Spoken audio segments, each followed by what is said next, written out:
اهلا بيكم في فيديو جديد من سلسلة بايثون بالعربي. في الفيديو ده هنتكلم عن حاجة مهمة جدا في لغة بايثون، وهي الفئات والكائنات. من اهم الاشياء اللي ممكن نتعلمها في البرمجة، وممكن تساعدنا في ان احنا نخلي البرنامج بتاعنا منظم ومفهوم وبشكل افضل. ليه بقى نتعلم الفئات والكائنات؟ علشان مش كل انواع البيانات في الحياة ممكن اترجمها في الكود باستخدام النصوص والارقام والقيم المنطقية. حاجة زي الموبايل أو اللابتوب أو العربيات أو الأشخاص، ديت كلها أمثلة مش هعرف أمثلها في الكود باستخدام الداتا تايبس، وديت الفئات والكائنات تقدر تعمل ده كله. نفترض إن أنا بعمل كائن، وليكن كائن عن العربية أو السيارة، ومفيش داتا تايب بتعمل ده، أو مفيش نوع بيانات اسمه سيارة. فمن الممكن إن أعمل كلاس للعربيات دي، وديت باختصار أكني بخترع داتا تايب جديدة داخل بايثون. تعال نشوفه ده معانا. اول حاجة عملت ملف وسميته كار، وقلت كلاس كار، ديت معناها الفئة اللي بتاعت الكار. تمام. وبعدين ديف 2 اندرسكور انيت، وبعدين اندرسكور تاني، وبعدين سيلف. شرح الحتة ديت: ديف بفتح دالة عادي، انيت ديت دالة خاصة جدا في بايثون واسمها الدالة البنائية. بايثون بتشغلها تلقائيا أول ما تعمل كائن من الكلاس، علشان تجهز الكائن ده وتخزن البيانات بداخله. تمام.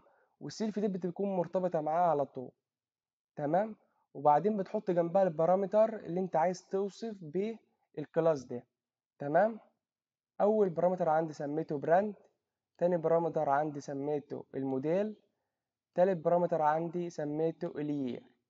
وبعدين قلت سيلف دوت براند بيساوي براند، ديت معناه خزن لي البراند ده جوه الكائن ده. ونفس الحكايه هنا خزنها لي جوه الكائن ده، وبرضه نفس الحكايه خزنها لي جوه الكائن ده. طب تعالى بقى نعمله الكائن نفسه. هروح للملف التاني عشان اعمل كائن من الفئه اللي انا عملتها. تمام. اقول له من الملف اللي هو كار هات لي الكلاس اللي هو كار التاني دي. تمام. وبعدين اقول له كار واحد العربية الأولى عندنا، أقول له الاسم بتاعها النوع بتاعها اللي هو تويوتا، والموديل اللي هو كرولا، وبعدين السنة 2023، وبرضه نوع العربية التانية اللي هو بي ام دبليو، وبعدين الموديل اللي هو اكس 5، وبعدين السنة بتاعتها 2022. تمام. وبعدين اطبع لي البراند بتاع العربية الأولى والبراند بتاع العربية التانية. لو جيت شغلت الكود كده هيقول لي ايه؟ تويوتا وبي ام دبليو. تمام. طب انا ينفع اعدل فيه لو حاجه دخلتها غلط، مثلا سنه ولا حاجه زي كده؟ ينفع. اقول له مثلا العربيه الاولى دوت يير، وبعدين اساوي ب 2025. تمام. وبعدين اطبع العربيه عادي. لو جيت شغلت الكود كده اهوت طبعها على 2025. تمام. وبكده نكون عرفنا يعني ايه الفئات والكائنات في لغة بايثون.